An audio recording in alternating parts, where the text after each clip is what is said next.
Hey everyone, welcome back to my channel. Let's talk about Govinda, Sunita ji, Kashmira Shah, Krishna Abhishek and Aarti Singh.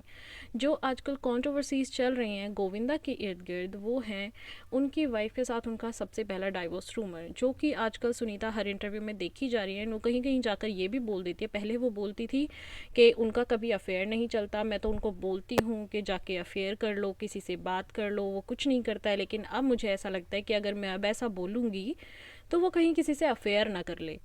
अब उनको डर सताने लगा है कि कहीं गोविंदा उनसे दूर ना हो जाए। तो इन बातों के चक्कर में सब जगह अफवाहें उड़ने लगी कि शायद इनका डाइवोर्स होने वाला है। लेकिन इनकी शादी आई थिंक इंडस्ट्री में काफ़ी पॉपुलर रही है, क्योंकि ये बहुत ज़्यादा लंबे टाइम तक चली है। एंड इनका एक और कंट्रोवर्सी चला जो कृष्णा अभिषेक कश्मीरा शाह के बीच था, जिसमें ये एक दूसरे को ब्लेम करते नज़र आए, ट्वीट्स करते नज़र आए, जहाँ पे कृष्णा अभिषेक ने अपने आप को एक्सप्लेन भी किया था कि ऐसा कुछ नहीं है, हमारा रिश्ता बिल्कुल सही चल रहा है।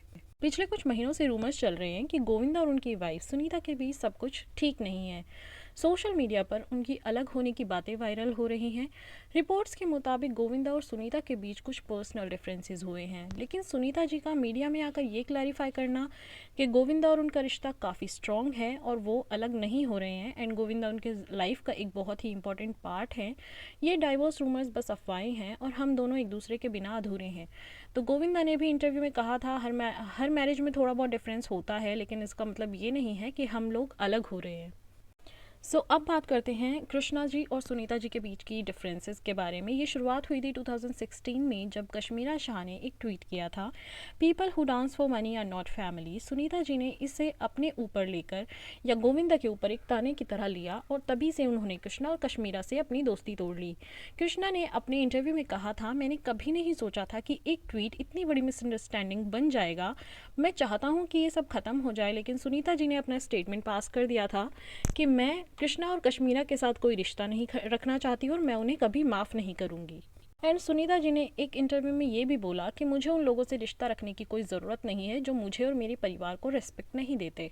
I interviewed Krishna and Aarti, and they spoke so fondly. Don't ask questions about them, please. If you No want to problem, answer, ma'am. you answer, but please don't. Because whatever they spoke in your interview was not the truth. That's why I'm getting irritated. He will never say anything to them. Now I repent that why did I take care, look after. Krishna ने कई बार अपने interviews में गोविंदा और सुनीता के लिए respect दिखाई है, लेकिन उनका ये भी कहना है कि मिसअंडरस्टैंडिंग्स के लिए दोनों तरफ से एफर्ट होना चाहिए। कश्मीरा ने एक बार कहा था, मुझे नहीं लगता कि मुझे बार बार एक्सप्लेन करना चाहिए, अगर कोई रिश्ता इंपॉर्टेंट है तो दोनों तरफ से सुलझाने की कोशिश होनी चाहिए। एंड आपको इस बारे में क्या लगता है, हमें कमेंट सेक्शन में ज़रूर बताएं। यहाँ पर एक क्लिप भी है जिसमें खुद कृष्णा एक्सप्लेन कर रहे हैं कि वो क्या सोचते थे एंड वो ट्वीट किस लिए किया गया था, कश्मीरा की तरफ से वो ट्वीट किसके लिए था। के बाद क्या हुआ, जब वो टेलीकास्ट हुआ तो ट्वीट कर दिया कश्मीरा ने मेरी सिस्टर के लिए कुछ गलत के, ऐसा वैसा है, वो कोई गलत ट्वीट था, सिस्टर के लिए था, तो दे थॉट कि वो ट्वीट उनके लिए है। ये मिसअंडरस्टैंडिंग। अब यहाँ पर कृष्णा का एक्सप्लेन करना बनता नहीं है, क्योंकि सुनीता ऑलरेडी बुरा मान चुकी थी उन चीज़ों का। उन्होंने एक इंटरव्यू में बोला भी, everything was fine until Kashmira had the audacity to write nonsense about us on social media after that appearance. She called us people who dance for money, even if we were paid for that appearance, it was none of her business. And यहाँ पर Krishna Abhishek comedy करते हैं, लेकिन वो comedy level भूल जाते हैं and वो अपने ही मामा पर कमेंट करते हैं कि मुझे दुश्मन की ज़रूरत नहीं है, मेरे पास मेरा मामा है, मेरा मामा ही काफ़ी है। एंड वो मतलब बहुत ही गलत तरीके से वो अपने शोज़ में जो भी वो अपने मामा को लेकर ट्रोल करते हैं। ठीक है, लोग चाहते हैं कि कंट्रोवर्सीज़ हों, तो आपको जो भी स्क्रिप्ट दी जाती है आप उसमें चेंजेस करा सकते हैं, आपके पास इतना हक होता है, लेकिन आप वो नहीं करते हैं, आप उसको कंटिन्यू रखते हैं ऐसे ही, तो वो गलत जाता है, वो गलत स्टेटमेंट है। एंड किसी का उस चीज़ को ऑफेंस होना उस चीज़ से वो बहुत ऑब्वियस है। एंड अगर गोविंदा को वो चीज़ें बुरी लगी हैं तो वो आप उसको गलती मान सकते हो कि हाँ वो आपने गलत किया है। इतनी सारी चीज़ें होने के बाद गोविंदा एंड कृष्णा अभिषेक के बीच भी काफ़ी डिफरेंसेस आ गए और वो भी एक दूसरे को काफ़ी मिसअंडरस्टैंड करने लगे। अब उन्होंने एक शो चलाया ड्रामा कंपनी, उन्होंने सोचा कि मैं इसमें अपने मामा को ज़रूर इनवाइट करूँगा, लेकिन खुद सोचो कि इतना होने के बाद क्या कोई किसी से मिलना पसंद करेगा। फिर भी उन्होंने रिक्वेस्ट करके जैसे भी उन्होंने अपने शो में अपने मामा और मामी को इनवाइट किया, लेकिन वहाँ भी कुछ ऐसी बातें हो गई और वहाँ से भी काफ़ी चीज़ें लोगों को ये शो करना चाहते थे कि सब सही चल रहा है, लेकिन वहाँ से और कंट्रोवर्सीज़ को बढ़ावा मिला। अब एक इंटरव्यू में इन्होंने बैठकर, दोनों बहन भाइयों ने बैठकर बातें की और बताया कि उनकी कैसे हेल्प की थी चीची मामा ने। वो पैसे से डैडी घर चलाते थे। And that time Govinda ji used to give me 2,000 rupees a month. Yes, और I मेरे was in को Miti चीची Bai मामा, college. हाँ मेरे को I भी was in Miti school Bai. में, तो इसको भी स्कूल में देते and I was in Lucknow. But he really supported us. But Chichi Govinda mama ji. ने बहुत सपोर्ट किया। इतना हम लोगों को प्यार दिया, हमारी मामी ने भी। अब इतना होने के बाद भी इन्होंने इतनी क्लियर बातें की हैं, लेकिन स्टिल सुनीता जी को एक गलतफहमी हो गई कि वो इनको बदनाम कर रहे हैं। वो ये बोल रहे हैं कि उन्होंने कभी हेल्प ही नहीं की। वो ये बोल रहे हैं कि उन्होंने 2,000 रुपये की ही हेल्प की थी, सिर्फ उन्होंने ज़्यादा पैसे ही नहीं दिए। लेकिन वो ये नहीं देख रहे हैं कि उस टाइम 2,000 रुपये की कीमत बहुत ज़्यादा थी। अगर वो उस चीज़ को वैसे एक्सप्लेन कर रहे हैं तो वो उस ज़माने के टाइम से एक्सप्लेन कर रहे हैं कि 2,000 रुपये बड़ी चीज़ होती थी। वो बच्चा भी पढ़ रहा था, वो सबको फाइनेंशियली काफ़ी सपोर्ट कर रहे थे, उन्होंने क्लियरली बोला है। इतना होने के बाद एक कोई स्टेटमेंट पास होता है, Who is this Sunita? I have made my own name and I'm not known as someone's wife, so I do not wish to speak about these people at all. अब यहाँ पर Sunita ji reply करते हैं, Who's Sunita? I do not reply to bad things even after taking care of them like a mother. They are behaving in such a bad way. Problems in the house start when we bring a bad daughter-in-law. I don't want to take anybody's name. अब कश्मीरा वापस से कुछ ऐसे interviews दे देती हैं जिसमें वापस वो सुनीता जी और गोविंदा जी को लेकर कुछ स्टेटमेंट पास कर देती हैं, एंड उसके बाद वापस से एक ट्वीट करती हैं, Had a work trip to the States, so just got back and I'm reading about people washing their hands on our family feud. While reading one statement, my son asked me, what is a bad daughter-in-law? Replied, one that got a cruel mother-in-law. इतना कुछ होने के बाद I don't think so किसी भी family का state of mind normal हो सकता है उस टाइम के लिए या बाद के टाइम के लिए।